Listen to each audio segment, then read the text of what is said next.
Hello, नमस्कार everybody. MDM higher education college के YouTube channel पर आप सभी का स्वागत है। मैं अमृतपाल आपको बिजनेस मैनेजमेंट के बारे में बताऊंगा। सबसे पहले अपनी बात करते हैं सिलेबस की कि सिलेबस क्या है। एमडीएम एमजीएसयू यूनिवर्सिटी का बात करें अपने बीकॉम फर्स्ट ईयर की, तो इसमें क्या है, दो किताबें लगती हैं। सबसे फर्स्ट किताब है प्रबंध के सिद्धांत, प्रिंसिपल ऑफ मैनेजमेंट, और सेकंड किताब लगती है व्यावसायिक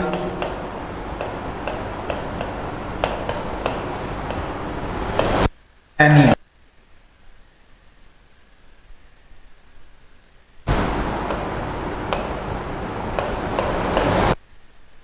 तो सबसे पहले क्या अपने चर्चा इसी किताब के बारे में करेंगे। कौन सी? Business law.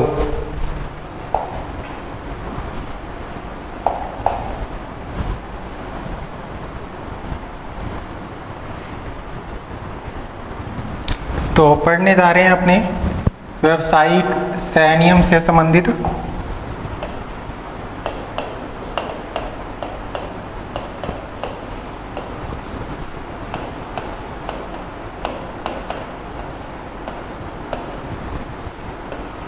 व्यावसायिक संनियम से संबंधित। तो इसके अंदर सबसे पहले सिलेबस के अनुसार क्या है, टॉपिक है अपना कि अनुबंध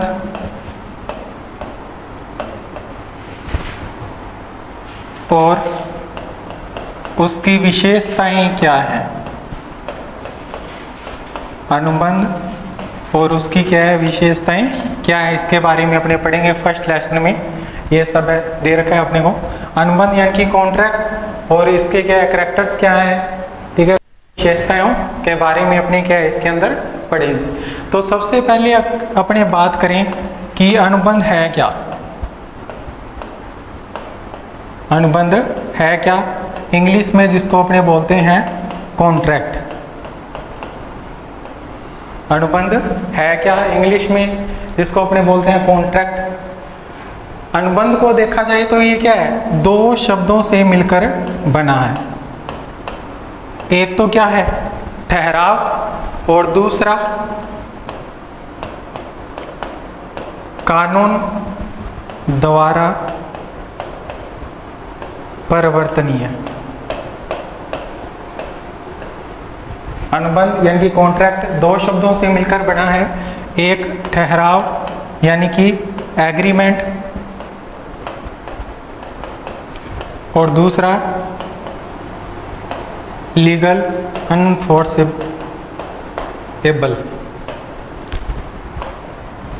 अनुबंध क्या है, दो शब्दों से मिलकर बना है, ठहराव प्लस कानून द्वारा परिवर्तनीय। एक शब्द होता है परिवर्तन और एक शब्द है परिवर्तनीय, दोनों में अंतर है, ये ध्यान रखना। परिवर्तन का मतलब तो होता है बदलाव, और परिवर्तनीय का मतलब होता है पूरा करना। ठहराव, एग्रीमेंट।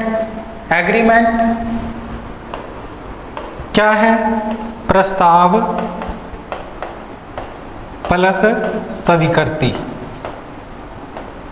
प्रस्ताव प्लस स्वीकृति। अनुबंध की बात करें तो दो शब्दों से मिलकर बना है, ठहराव प्लस कानून द्वारा परिवर्तनीय। और ठहराव की बात करें तो क्या है, प्रस्ताव प्लस स्वीकृति। यानी कि पहले ठहराव का निर्माण होगा और फिर उसी ठहराव को अपने कानून के द्वारा क्या है, पूरा करवा सके, अपने परिवर्तनीय करवा सके, तो वो किसका रूप ले लेगा, वो अनुबंध का। अब ठहराव क्या है, ठहराव का मतलब प्रस्ताव, यानी कि किसी व्यक्ति विशेष के द्वारा किसी कार्य को करने के लिए या न करने के लिए कोई भी क्या है प्रस्ताव किया जाएगा, और दूसरे पक्षकार के द्वारा क्या है, उसकी स्वीकृति क्या है, दी जाएगी। स्वीकृति भी क्या है, कार्य को करने के लिए या न करने के लिए भी हो सकती है, और प्रस्ताव भी क्या है, किसी कार्य को करने के लिए या नहीं करने के लिए भी क्या है, हो सकता है।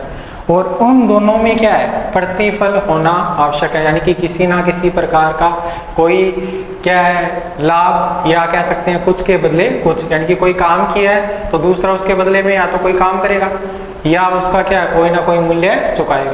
मूल्य क्या, मूल्य जिसको मुद्रा के रूप में परिवर्तित कर सकते हैं, तो वो तो क्या हो जाएगा, ठहराव। और इन्हीं सब बातों को क्या है जब अपने कानून के द्वारा पूरा करवाएं, यानी कि मान लो किसी व्यक्ति ने किसी कार्य को करने के लिए ठहराव किया, प्रतिफल भी है, और बाद में क्या है उस कार्य को करने के लिए वो क्या इनकार कर रहा है, मना कर रहा है, तो अपने उसी कार्य को करवाने के लिए किसकी सहायता लें, अपने कानून की, तो वो क्या बन जाएगा, अनुबंध। जब कानून की बात बीच में आ जाए ठहराव के साथ, तो वो क्या बन जाएगा, अनुबंध। ठीक है, तो अब इसी के अनुसार क्या है, इसका अर्थ भी लगा सकते हैं अपनी कि अनुबंध है क्या। इसी के आधार पे क्या अपने अनुबंध का अर्थ भी लगा सकते हैं। तो अर्थ क्या बन जाएगा इसका, एक ऐसा ठहराव जिसे क्या है कानून के द्वारा क्या है पूरा करवाया जा सके, जिसको क्या है कानून की सहायता से अपने पूरा कर सके, वो क्या है, अनुबंध। वो क्या है, अनुबंध। या कह सकते हैं दूसरे शब्दों में कि दो या दो से अधिक व्यक्ति मिलकर किसी ठहराव को करते हैं और उसमें क्या आवश्यक प्रतिफल हो और जिसे क्या है कानून के द्वारा क्या है अपने पूरा कर सके। अनुबंध क्या है, दो या दो से अधिक व्यक्तियों के द्वारा क्या है किया गया ठहराव जिसमें आवश्यक प्रतिफल हो और जिसे क्या है कानून के द्वारा क्या है पूरा करवाया जा सके, तो वो क्या हो जाएगा, अनुबंध। तो अनुबंध की परिभाषा क्या है, एक तो मैंने क्या बताया कि एक ऐसे ठहराव जिनको क्या है कानून के द्वारा क्या है परिवर्तनीय करवाया जा सके, वो क्या है, अनुबंध। या दूसरे शब्दों में कह सकते हैं कि दो या दो से अधिक व्यक्ति मिलकर क्या है जब कोई ठहराव करते हैं और उसमें आवश्यक प्रतिफल हो और जिसे क्या है कानूनी सहायता के द्वारा क्या है पूरा कर सके, परिवर्तनीय कर सके, वो क्या है, अनुबंध।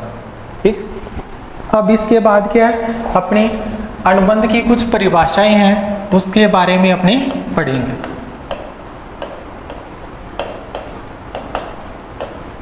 उसके बाद क्या है अनुबंध की परिभाषाएं हैं, कुछ प्रबंध शास्त्रियों के द्वारा दी गई हैं और उनके बारे में क्या अपने थोड़ी सी चर्चा करेंगे। सबसे पहले बात करें अपनी, तो जो भारतीय अनुबंध अधिनियम है, भारतीय जो अनुबंध अधिनियम है,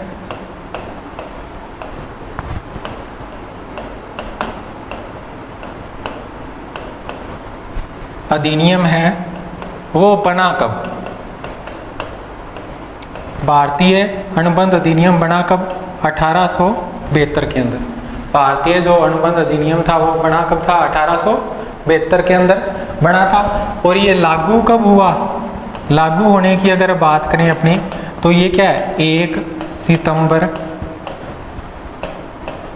1872 से क्या है ये क्या है अस्तित्व में आया और लागू हुआ। ठीक है, इसी अधिनियम की धारा, इसी अधिनियम की धारा 2H, कौन सा अधिनियम, भारतीय अनुबंध अधिनियम, जो अनुबंध के अंतर्गत जो जो बातें हैं वो सभी का उल्लेख किसके अंदर किया हुआ है, भारतीय अनुबंध अधिनियम के अंतर्गत। बना कब, 1872 में, और ये लागू कब हुआ, 1 सितंबर 1872 से। ठीक है, अब उसकी धारा क्या है, 2H धारा, भारतीय अनुबंध अधिनियम की धारा 2H के अनुसार क्या परिभाषा है कि अनुबंध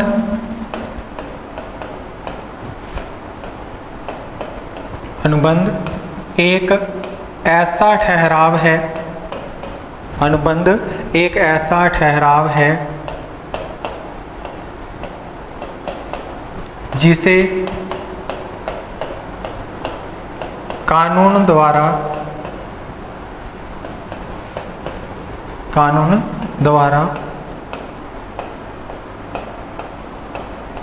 परिवर्तनीय करवाया जा सके।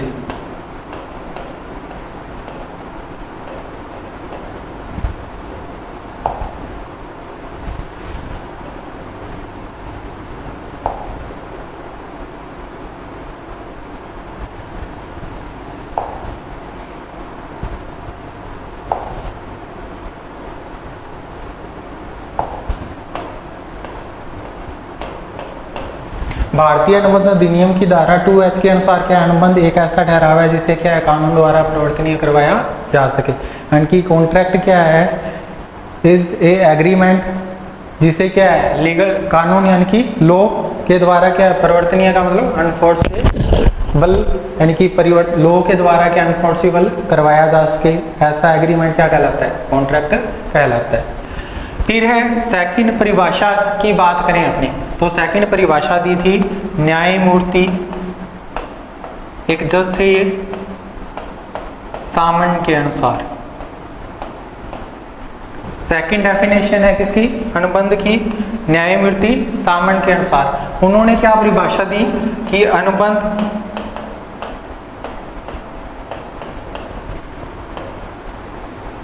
ऐसा ठहराव है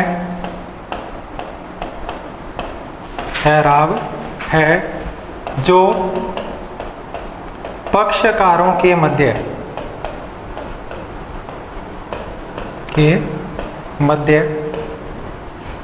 कानूनी दायित्व उत्पन्न करता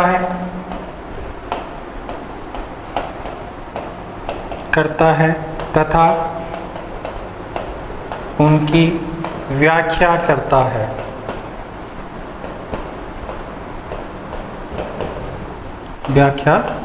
है। न्यायमूर्ति सामन ने क्या परिभाषा दी अनुबंध की, कि अनुबंध क्या है, एक ऐसा ठहराव है, ठहराव क्या है ये आपको पहले बता दिया हम, जो पक्षकारों के मध्य कानूनी दायित्व उत्पन्न करता है तथा उनकी क्या है व्याख्या करता है। ये डेफिनेशन किसने दी थी, न्यायमूर्ति सामन की। फिर है एक और था प्रबंध शास्त्री ब्लैक स्टोन, एक प्रबंध शास्त्री और था जिसने अनुबंध की परिभाषा दी, कॉन्ट्रैक्ट की डेफिनेशन दी थी, वो कौन थे, ब्लैक स्टोन। उन्होंने क्या परिभाषा दी कि अनुबंध किसी विशेष कार्य को करने या न करने का अनुबंध है जिसमें प्रतिफल हो। अनुबंध क्या, किसी विशेष कार्य को करने या न करने का अनुबंध है जिसमें क्या है प्रतिफल हो, यानी कि किसी ना किसी प्रकार का कोई प्रतिफल होना चाहिए, वो किसी कार्य को करने के लिए या न करने के लिए भी क्या हो सकता है। ये डेफिनेशन किसने दी, ब्लैक स्टोन ने दी। फिर है इसके बाद एक और था प्रबंध शास्त्री सर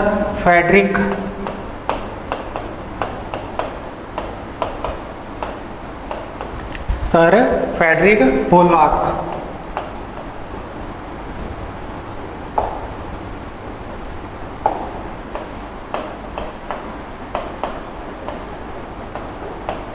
उन्होंने क्या परिभाषा दी कि अनुबंध क्या है,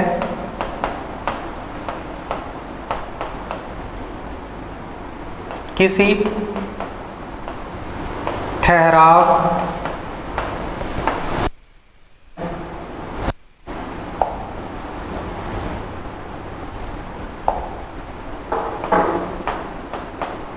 वचनों का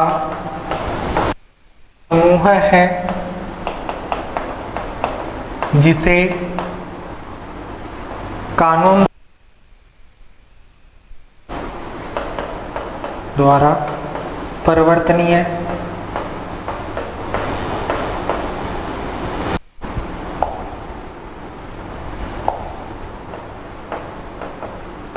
करवाया जा सके।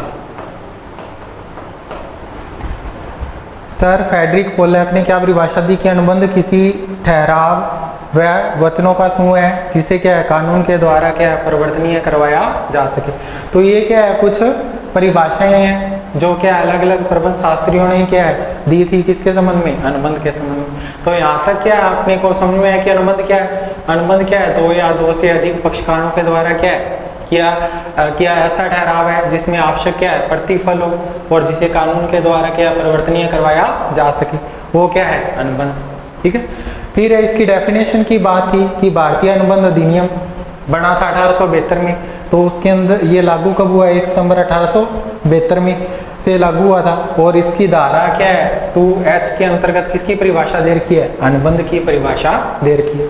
उसके अनुसार क्या है कि अनुबंध एक ऐसा ठहराव है जिसे क्या है जो कानून के द्वारा क्या है परिवर्तनीय हो, उसे क्या कहते हैं हमने? अनुबंध। फिर है सेकंड डेफिनेशन दी थी न्यायमूर्ति सामंत ने, उन्होंने क्या कहा कि अनुबंध एक ऐसा ठहराव है जो पक्षकारों के मध्य क्या है कानूनी दायित्व उत्पन्न करता है तथा उनकी क्या है व्याख्या करते हैं। थर्ड डेफिनेशन क्या थी ब्लैकस्टोन की कि अनुबंध किसी विशेष कार्य को करने के लिए या न करने के लिए भी हो सकता है और जिसके लिए क्या आवश्यक है प्रतिफल का होना आवश्यक है। ये डेफिनेशन दी थी ब्लैकस्टोन। फिर है सर फ्रेडरिक पोलक ने क्या परिभाषा दी कि अनुबंध क्या है? ठहराव का समूह है जिसे क्या कानून के द्वारा परिवर्तनीय करवाया जा सके। परिवर्तनीय का मतलब पूरा करवाया जा सके। ठीक है। तो उस एग्रीमेंट या प्रोमिस के जो समूह है ग्रुप है उनको क्या बोलते हैं? अपनी अनुबंध बोलते हैं। तो ये क्या इसकी परिभाषा थी और अनुबंध का अर्थ। अब इसके बाद क्या है अपने थोड़ा सा क्या है भारतीय अनुबंध अधिनियम के बारे में पढ़ेंगे। इसके बारे में बताया था मैंने कि बना कभी 1872 में और लागू कब हुआ था? ये 1 सितंबर 1872 से क्या है लागू हुआ था। और प्रारंभ में अगर इस अपने बात करें तो इसके अंदर ध्यान रखना टोटल क्या है 366 धाराएं थी। 366 धाराएं थी। बाद में क्या है इसमें बदलाव हुआ और अब इसमें कितनी धाराएं रह गई है? टोटल 268 धाराएं क्या इसमें रह गई हैं। 269 से लेकर 366 तक की धाराओं को हटाकर इसके लिए अलग से क्या है जो भी इसके अंदर विषय थे कौन से 269 से लेकर 366 आर्टिकल के अंदर क्या जो भी विषय थे जो भी बातें थी उन सबको क्या है भारतीय अनुबंध अधिनियम 1872 से हटा दिया गया है और उनके लिए क्या है अलग से क्या है अधिनियम बना दिए गए हैं। अधिनियम कौन कौन से थे? इसमें दो प्रमुख बातें थी। एक तो साझेदारी से संबंधित बातें थी और दूसरा क्या है माल विक्रय से संबंधित बातें थी। उनके लिए क्या है माल विक्रय अधिनियम 1930 और साझेदारी से संबंधित अधिनियम कौन सा बन गया? साझेदारी अधिनियम 1932 बन गया। तो ये तो थोड़ा सा क्या है भारतीय अनुबंध अधिनियम के बारे में क्या है परिचय था। अब तक क्या आपने क्या पढ़ा कि अर्थ क्या है इसका और इसकी क्या है परिभाषाएं क्या है। अब अपने इसके बाद क्या पढ़ेंगे कि भारतीय अनुबंध अधिनियम की विशेषताएं क्या है कि किसी भी अनुबंध को बनाने के लिए कौन कौन से उसके अंदर आवश्यक तत्व होने चाहिए, कौन कौन सी उसकी विशेषताएं होनी चाहिए। जब ये सारी विशेषताएं होंगी किसी के अंदर तब भी वो अनुबंध की परिभाषा में आएगा, नहीं तो नहीं आएगा। तो अनुबंध की परिभाषाएं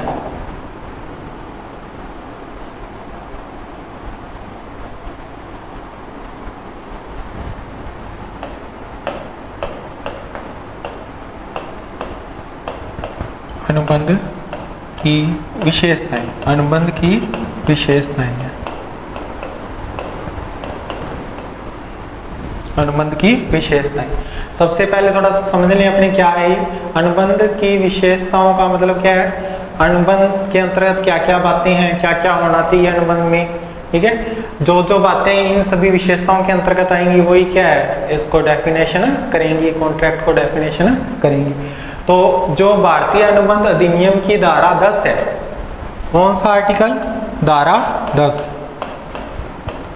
भारतीय अनुबंध अधिनियम की धारा 10 किसको डेफिनेशन करती है? अनुबंध की विशेषताओं के बारे में बताती है। इसके अनुसार क्या है कि कौन कौन सी विशेषताएं होनी चाहिए। भारतीय अनुबंध अधिनियम की धारा 10 के अनुसार क्या है एक अनुबंध के अंतर्गत क्या है 2 या 2 से अधिक पक्षकार होने चाहिए उनमें ठहराव होना चाहिए, कानूनी अस्तित्व होना चाहिए, वैधानिक उद्देश्य होने चाहिए, वैधानिक प्रतिफल का होना आवश्यक है उसके अंदर। पक्षकारों में क्या है, अनुबंध करने की योग्यता होनी चाहिए और उसे क्या है कानूनी रूप से संबंध स्थापित करने वाला होना चाहिए अनुबंध, और जो भारतीय अनुबंध अधिनियम के अनुसार क्या है व्यर्थ घोषित ठहरावों के अंतर्गत नहीं होना चाहिए। तो ये इन सभी विशेषताओं को शामिल किया गया किसके अंदर, धारा 10 के अंतर्गत। तो सबसे पहले अपने बात करेंगे कि सबसे पहली विशेषता क्या है, दो या दो से अधिक पक्षकार, यानी कि अनुबंध करने के लिए कम से कम क्या है, दो या दो से अधिक क्या है पक्षकार होने चाहिए। दूसरा विशेषता क्या है इसकी, ठहराव, यानी कि प्रस्ताव प्लस स्वीकृति की बात होनी चाहिए इसमें। तीसरी बात अपने इसमें करें, क्या होना चाहिए, अनुबंध के अंतर्गत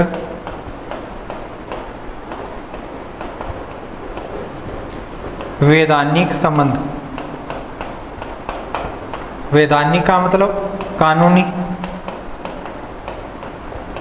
कानूनी संबंध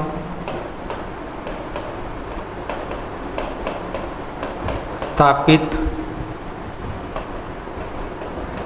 करने की इच्छा। तीसरी विशेषता क्या है, अनुबंध के अंतर्गत क्या है, वैधानिक संबंध स्थापित करने की इच्छा। फोर्थ विशेषता की अगर बात करें तो क्या है इसकी विशेषता, सहमति, कंसेंट। पांचवी विशेषता क्या है, स्वतंत्र, यानी कि सहमति तो हो और कैसी होनी चाहिए, स्वतंत्र सहमति होनी चाहिए। 6 नंबर विशेषताओं की बात करें तो क्या है विशेषता, अनुबंध करने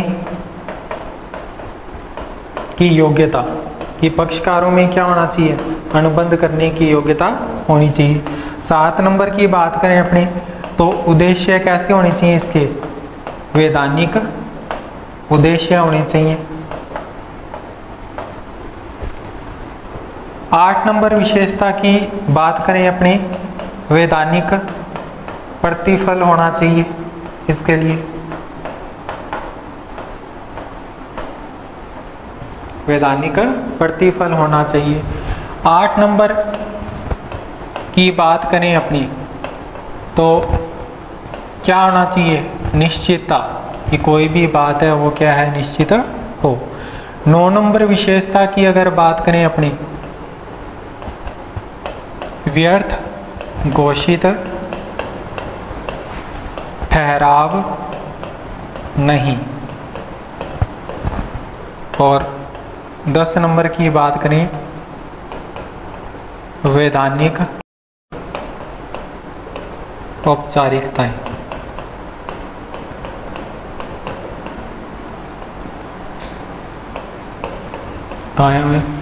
का पालन क्या होना चाहिए। अनुबंध की विशेषताओं की बात करें तो सबसे पहले विशेषता क्या है, दो या दो से अधिक पक्षकार। दूसरा ठहराव यानी कि प्रस्ताव प्लस स्वीकृति की बात। तीसरा है अनुबंध के अंतर्गत क्या है, वैधानिक संबंध स्थापित करने की इच्छा। 4th नंबर सहमति का होना आवश्यक है। 5 नंबर स्वतंत्र सहमति होनी चाहिए, फ्री कंसेंट। 6 नंबर अनुबंध करने की योग्यता यानी कि कैपेसिटी होनी चाहिए कॉन्ट्रैक्ट करने की। 7 नंबर वैधानिक उद्देश्य यानी कि जो लॉफुल ऑब्जेक्ट है वो होने चाहिए।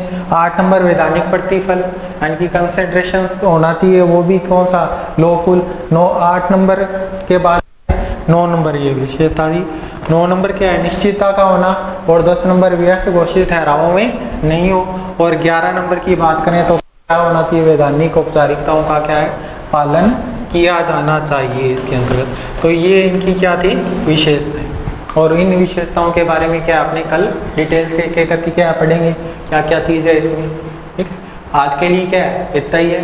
और आपके लिए भी ये है कि भी यूट्यूब हमारा जो चैनल है MDM ऑनलाइन क्लासेज, उनको ज़्यादा से ज़्यादा क्या लाइक करें और आगे क्या है शेयर करें, जिससे क्या है जो स्टूडेंट हैं कॉमर्स विषय से संबंधित वो क्या इसका फ़ायदा उठा सकते हैं।